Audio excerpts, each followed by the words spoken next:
It was 1 year ago that I introduced you to Josh Berthoum, who took his 12-person strong Denton advertising firm, Swash Labs, to a 4-day work week. That episode got a lot of views and likes, and surprisingly, also some hate. It was striking to me how negatively people would respond.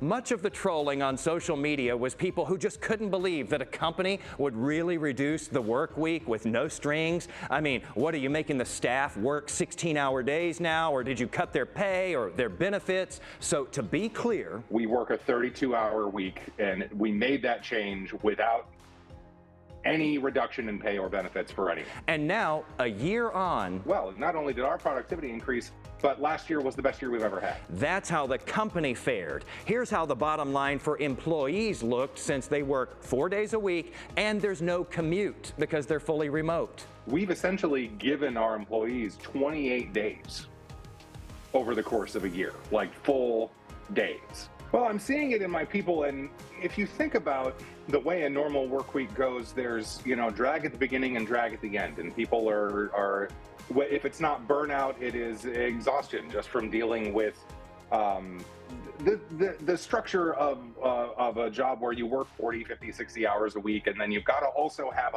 a life. You've got to be a whole human being outside of work. And the response from the people that work at Swash Labs has been like, I have time to do these other things. After our story aired last year, he heard from a lot of people too who wanted to come work for him, not surprisingly, and not just because remote 4-day work weeks sound like paradise. But a lot of them were the problems laid bare of, I need to work and my husband needs to work and we can't afford childcare, or I want to work and I'm talented and I can do this. And I need to work remotely because I don't have a car. Thing is, he didn't have room to bring them on board because Berthoum says that Swash Labs did not experience the Great Resignation. Our turnover rate is almost zero. Now, there were some kinks, though, in trimming the work week down, and solving the biggest problem actually created what Berthoum calls an unintended bonus, one that could really benefit a lot of workplaces, possibly including my own. We're talking about length of meetings. We're getting into that in my next installment, and then next week, Berthoum's message to other employers out there.